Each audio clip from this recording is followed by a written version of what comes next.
Had some wonderful speakers here today.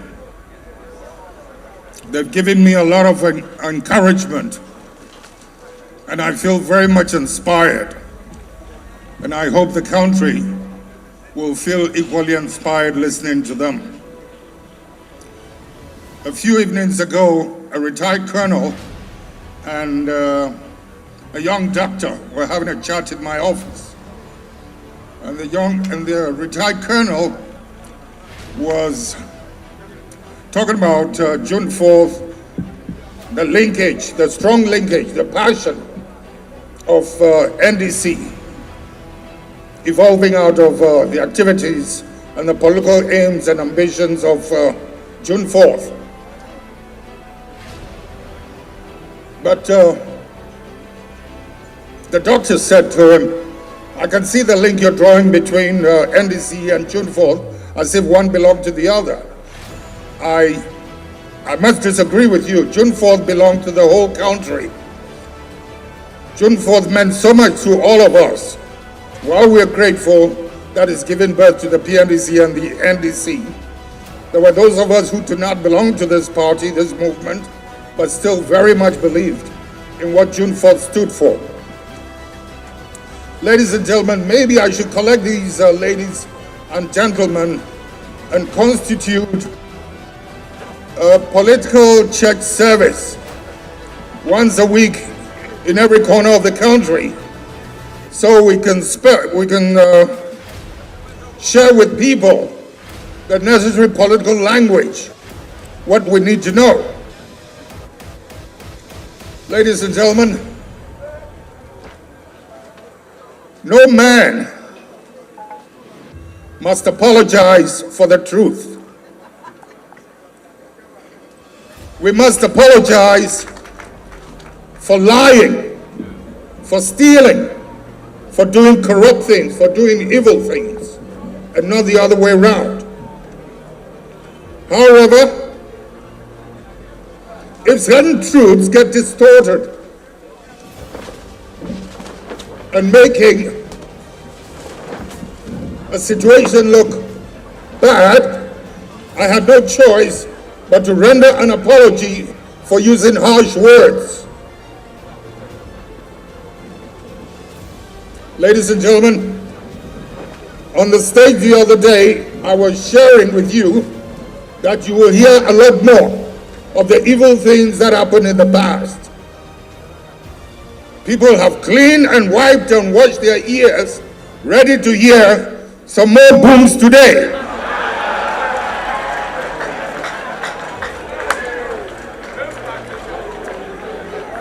I'm sure alongside the booms, there may be a few more apologies.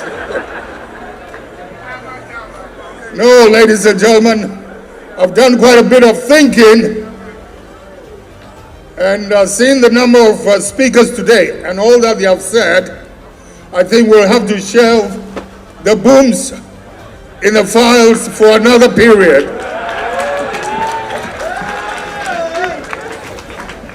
Okay, maybe I'll let you know of only two.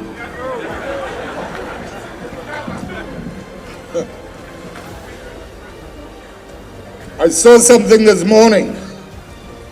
I watched out on BBC, CNN, Al Jazeera, but I saw no sign of it. And I was beginning to wonder if what I saw on the social network was true or false. I sincerely hope that it is not fake news. The great big Shell, the petrol, the gas oil, the kerosene, big company that produces all these fuels called Shell, is supposed to have held a press conference apologizing for their past misdeeds, what they've done to the Niger Delta. I couldn't believe it. Have any of you seen it? Is it true? We don't know. It looks very true. So this morning, it's true. For a company as big as they are to apologize for the misdeeds, the evil things they've done to people who live in the Niger Delta and possibly in other parts of the world. I sincerely hope that we will see some more apologies from other corporate organizations like them, and to go beyond apologies, to go beyond reconciliations, and begin to repair some of the damages of the past. I sincerely hope that some of their African collaborators will also begin to consider doing the same. Because Africa, Black Africa, has suffered too long in the hands of these multinationals with their African collaborators. I'm also looking forward to that day when they will begin to apologize and make reparation for some of their misdeeds. Ladies and gentlemen, let me once again thank all of you for braving the odds to converge here and to listen to us. Mondays are very busy working days, we know it, and your presence here defines what you stand for and confirms your commitment to the values that we celebrate today. 39 years ago today, the people of Ghana rose up against a decade that led to the country's decay, brought it to its knees, and led to Ghana being described as a collapsed state. Many do not remember that the whole country was crying for an end to the decadence that had engulfed the country. Many do not remember that though the uprising was led by the ranks and junior officers, it was successful because the mass of the people was spiritually supportive in ensuring that June 4th happened to give the country a new lease of life. God owns every day belongs to God. But that June 4th, 79 was indeed a special day that God gave to us. Ladies and gentlemen, as soldiers, we always obey orders and carry out orders. But there is something I've always said about the Ghanaian soldier being second to none to any soldier in any part of the world. That is, our soldiers, our security personnel have a lot of conscience. Our soldiers are people of conscience. That was a day they could not help but obey their conscience, the dictates of their conscience, and this is what led to the victory of the revolution. Ladies and gentlemen, June 4th, 1979, and 31st December 1981 were not about individuals for a small group of people, or rather a small group of people. They came about as a result of a deterioration of all that Ghana stood for. The freedom and justice that we so proudly tout as our national motto had been lost on us. The house cleaning exercise that occurred in 1979 led to many sacrifices. Sacrifices that today some choose to distort for their selfish political ends.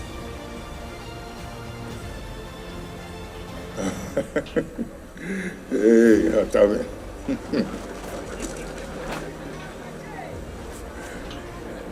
one day when we went to the house by the beach, to share a few thoughts with you. And I was telling a story about some of the little ones who are so vicious with their mouths. And I told a very interesting story, the kind of sins and nasty evil things they do, and turn around and insult people like Martin Amidou, like my wife, like myself. And I wonder if that's my wife they're talking about. I wonder if that's Martin Mamidu. I wonder if it's me from our own. That's when you say, I don't criticize Nanado for the things he does, to be quite honest, I'm at a loss as to what to believe or disbelieve. Because I know the things about some of our people say about my wife, Martin Mamidu, and myself are false. Ladies and gentlemen, what did this small little character do? After we lost the 2016, I said he went and paid cash for 2 mansions, one for himself, one for his wife. And of course, the man who was selling his property that he had built for sale should have been happy, isn't it? Because he was making profit. I said he was very sad and very angry. Why do you think he was angry? Because he had sweated to build these houses to sell for profit, and instead of the money coming into his account or being given a check, he was being given cash. What did that mean? And he had to spend the whole night counting the $1.5 million each times 2, the $3 million. Do you get me?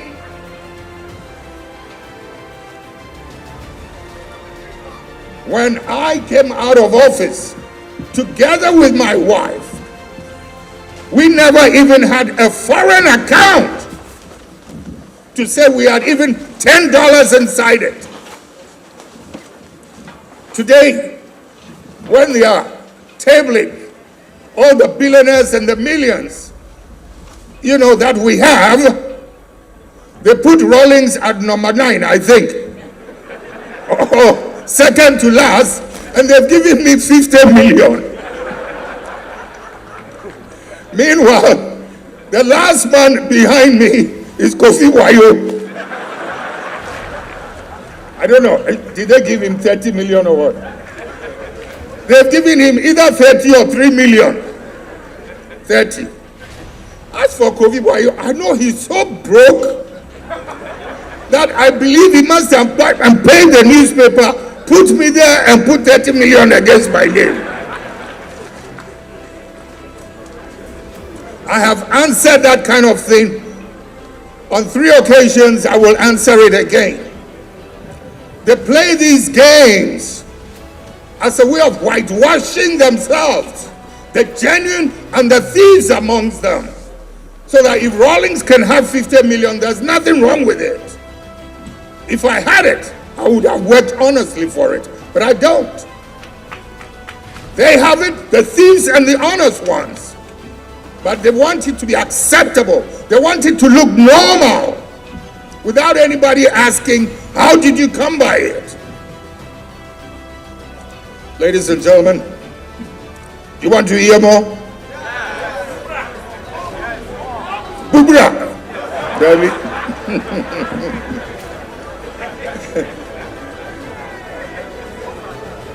Ladies and gentlemen, I speak of the history of June 4th because it stood for the restoration of the values of freedom and justice, probity and accountability, transparency and integrity, and dedication to the truth. Unfortunately, we have consistently distorted the history of June 4th and 31st December, mainly for parochial reasons.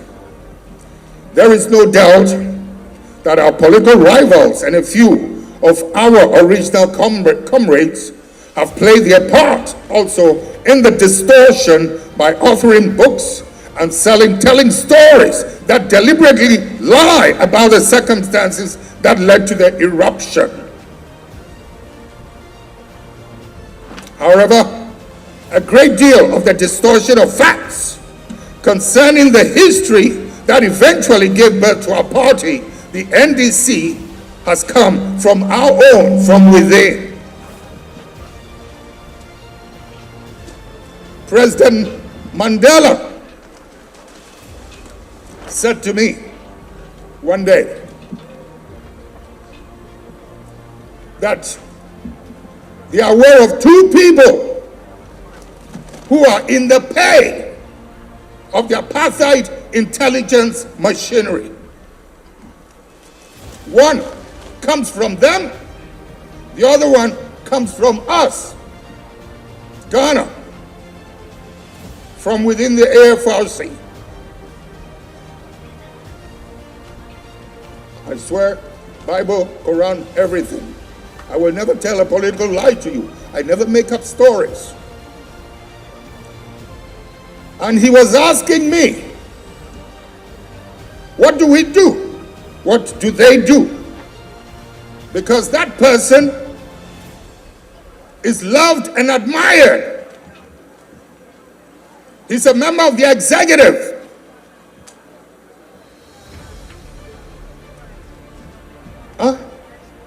That's a tight one. Because when the person has led a very deceitful life, can lie so beautifully, so convincingly, be so hypocritical, and ended up being loved, you dare not touch him or her, because it'll be seen as if you're jealous, you're envious, you're doing him in so you can have all the power to yourself. Do you understand what I'm saying? When sometimes we can lie so convincingly, takes are too good at this kind of game, and we take the people for a ride.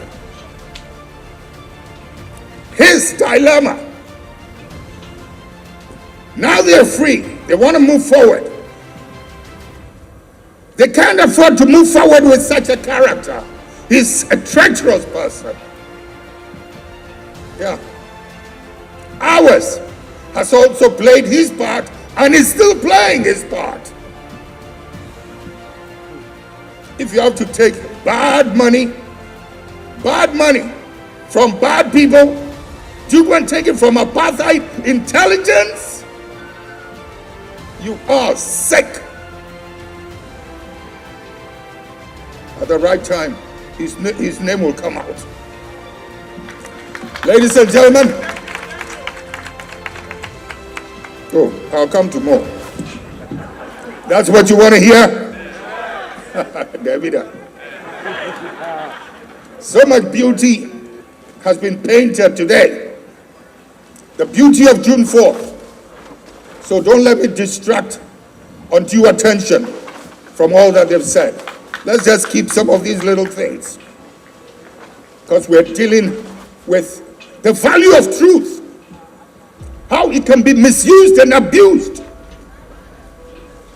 where even if you want to say it, you're now becoming nervous. But right in the national anthem, the fearless honesty, that first verse happens to be one of my favorite verses in our national anthem. When it was first composed, those were not the words. This came later. I've grown to love that particular verse. Pay attention to it. Ladies and gentlemen, some people with deeply malicious motives within our party have, over the past 12 years especially, consistently spewed falsehood about our own history and attempted to downplay the story of June 4th. Indeed, many of these personalities have shamelessly dissociated themselves from our history in a bid to create the impression that it is a blot on the image of the party. It is that suicidal tendency that has brought us to where we are today. Today, The social democratic credentials that give birth to the party are lost on many of us.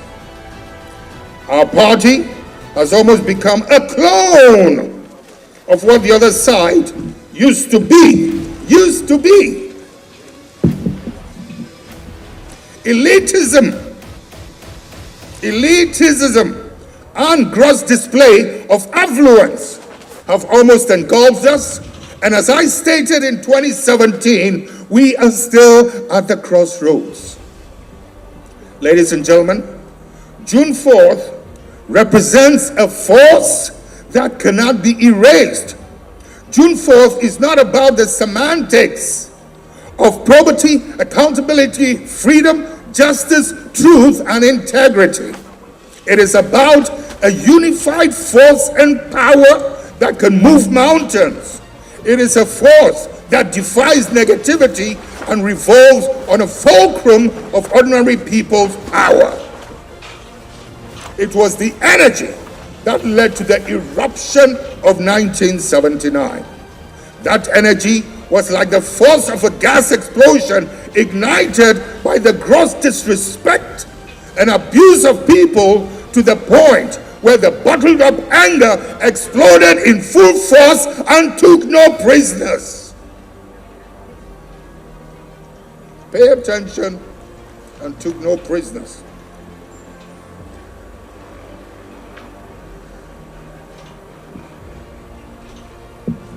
As our party attempts to pick up the pieces of what led to our deplorable loss in 2016, we have once again decided to employ the same tactics that led to us losing power. Some are still sponsored to denigrate those who are bold to speak the truth. Some aspiring candidates are abused by some national executives who are supposed to be non-aligned, at least publicly. Elections at the grassroots are fraught with complaints of varying degrees, and we're still pursuing an agenda that further alienates us from the core values of why we exist.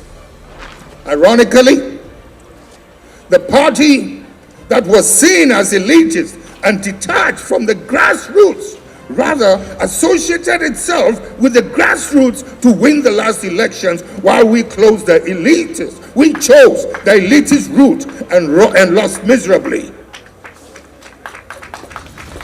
The NDC needs to rise up from the ashes of 2016. But for us to be able to take the first steps to a resurgence, we have to be ready to defend and practice the social democratic principles that defines who we are supposed to be. We cannot continue to celebrate opulence and mediocrity and count ourselves as a viable alternative to the current government. When we make reference to unity, it should not be a parochial agenda aimed at marketing some individuals.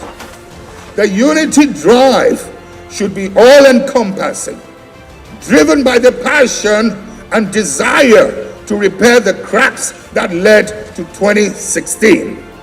A unity drive should not further widen the cracks and alienate many of the valuable talents that we have in the party that can help to elevate it back to the heights that our rivals were envious of. Potential candidates deserve to be treated with respect and equity. Our backbone were the grassroots, the youth, and millions of women out there who were given the opportunity to serve their country in diverse ways, thanks to the efforts and painful sacrifices of many of our comrades, including my beloved wife, Nana. Ladies and gentlemen, the survival of the NDC is not hinged on individuals. It is not hinged on Jerry Rawlings. It is hinged on the core values that the theme for today refers to. If we do not re-embrace the values and continue to pay lip service to it, but practice the exact opposite, we will deceive ourselves into further embarrassing defeats. Our rivals in government have their own challenges. Doubts have been raised about transparency in the issuance of certain contracts. Questions have been raised about the size of government and its potential effect to the national purse. There are concerns about the commitment to anti-corruption as attempts are made by one or two individuals to counter potentially damaging undercover investigations. Incidentally, was it Al Jazeera that featured Anas again? He's gone and saved the lives of children up north who become victims of superstitious beliefs. It's a very interesting program.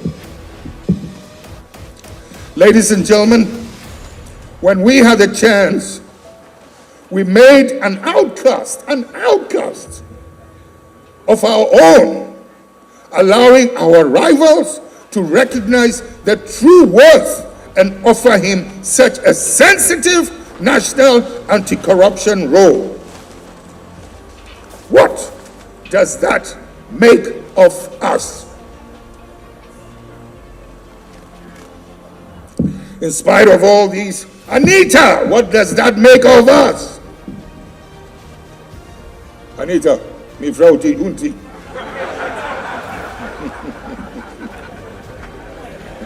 Anita si mi yenu papa. Mi yenu papa susu. In spite of all these, but she's getting too fair. Yanjai sani amanu samana no enye. Osi oyami bawo iti maminka. Echida chibiom na metina ha na ka se me yehu papa.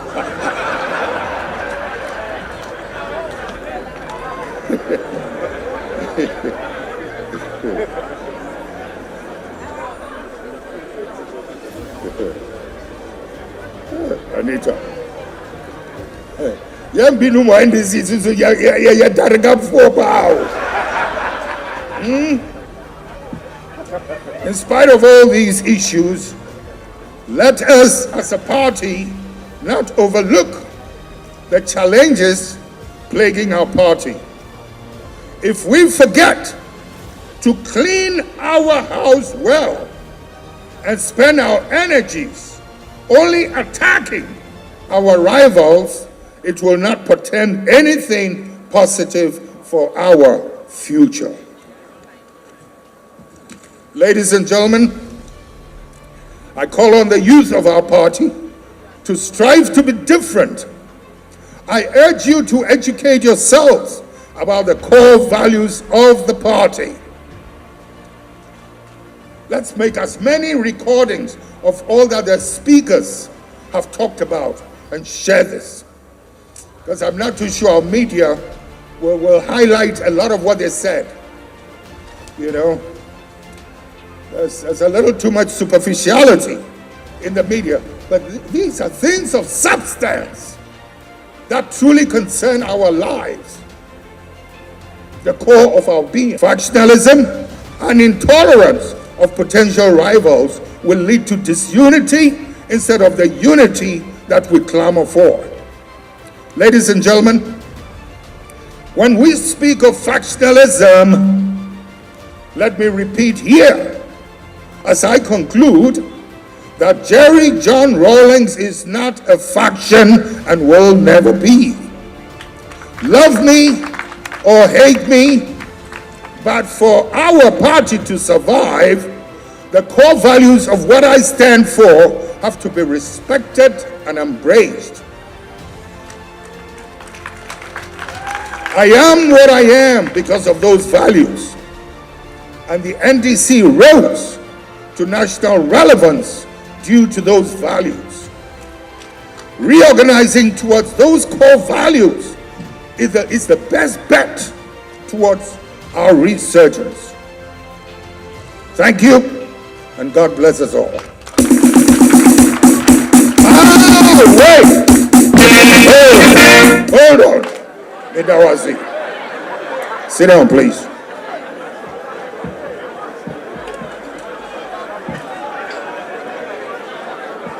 Ladies and gentlemen, listen. There is something. It's also part of the corruption. Something extremely dangerous happening in this country. And if we do not make the extraordinary effort to curtail it, contain it, and equip the police to deal with these matters, with this matter, things will be much worse for us in the next 3, 4, 5 years. And I'm talking about the irresponsible behavior on our roads. Look at the number of people who join buses from one area to another destination. It's like buying their tickets to death. Ladies and gentlemen, this is not good enough. Our roads will become too dangerous to ply on in 2 years from now, 3 years from now, 5 years from now, if we don't begin to make the effort to make our roads safer. I keep saying that these things are actually not accidents, but some of us are not getting the message. The other day, I read in the newspaper the sentencing of that devious young boy, a group of them who tried to gang rape this struggling young lady in Kumasi. I thank that judge for such a speedy trial and sentencing the leader to 7 years. Let us see more of such cases being dealt with as swiftly as possible. A lot of these accidents or incidents we call accidents are not accidents, they are irresponsible behavior. In most countries, people would be charged for manslaughter. This is manslaughter. Why do we allow drivers to get away with this? I'm making an appeal to the law enforcement agencies, to citizens, and the responsible drivers on our roads to help us contain the indisciplined ones, to report them so that they can be dealt with, so that our roads can become safer. Ladies and gentlemen, I ply our roads very often, and I see the misbehavior, the mishaps very often. Ladies and gentlemen, we have people come into the country and they are full of praises for all the beautiful structures around town. The roads, this new this, etc. They can't even find their way to their homes or their old areas anymore because of the modernization, the changes that are taking place. Thank you. But what is the use of seeing these new modern, ultra-modern roads and structures if the human factor is still doing nothing about the unsanitary situation? Ladies and gentlemen, many, many years ago, when we didn't have these modern things, we didn't have so much electricity, we didn't have these ultra-modern roads and buildings, you wouldn't find any speck of dirt or an empty sardine container in front of your house without a tenancy arresting you and sending you to court. Our beaches were one of the cleanest. People didn't go to defecate on our beaches. We didn't even have universities. We had stand 7 certificate people. The social sense of responsibility was so high. Ladies and gentlemen, look at the number of universities, O-level, A-level, qualifications, etc. And yet, our social sense of responsibility has so badly declined. Just look around us. The unhealthy environment, the rubbish. So where is the development? There is something superficial. You had a healthier society in those old days than we do now. It's not good enough. My last point. I've always said that if we're not going to do something about family planning, we will be impoverishing ourselves. Hardships. We'll be inflicting hardships on our lives. The white people in the developed countries also used to discard family planning. Competition between Protestants, Catholics in America, in other places, till they began to wake up to the value of family planning. They could make money and savings, not just as a nation, but it started in the home. How can you afford mosquito-proof when that money has to feed someone? When you have 4, 5, 6 mouths to feed, how can they stay healthy? Ladies and gentlemen, I said, if we do not start doing something about it, the lack of family planning will become a coffin on our heads. Let's take it seriously. Let's do something about it so that we can enrich. A few days ago, a week and a half, I should have taken the lady's telephone number. I normally do, but somehow I just neglected it this time. As we were driving to work, there was this middle-aged woman. She could have been in her 50s. From walking, and cars are very rare in that area. So as we drove past her, I told the driver, stop. Let's reverse and go and pick her up. Because she was having difficulties walking, and she seemed to be on a limp, or she was limping. So we gave her a lift, and where was she going? Oh, just to Lagos. So I said, okay, do you mind if we drop you at the gate? We don't have whatever it is to enter, so we'll drop you at the gate. And she said, thank you, that would be nice. She was so grateful, so happy. When we dropped, I think I fished for some money. I can't remember. It could have been 1 point something million. You know, the two of the red ones and some small one. I gave her 1 point something. Like, to take a taxi next time. To take a taxi. Oh, sorry. You have to go for prayers. I've almost finished. To take a taxi. But this man, he couldn't come and tell me, the MC. I don't know me. Dr. Agomen. You know, when I gave this woman, elegant looking, 1 point something, to take taxi, do you know what she said? Which embarrassed me a little. Incidentally, she was going to visit her daughter at Lagos. She said, thank you, I will give it to my daughter. Do you get me?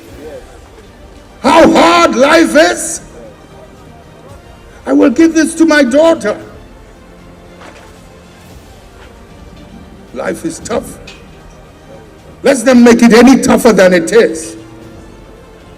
And I keep saying, and you know, oh, ladies and gentlemen, God bless you. Let's meet again. I think I'll have to find an opportunity where we can be meeting once in a while and sharing thoughts. And maybe I can give you some of the shocking things I'm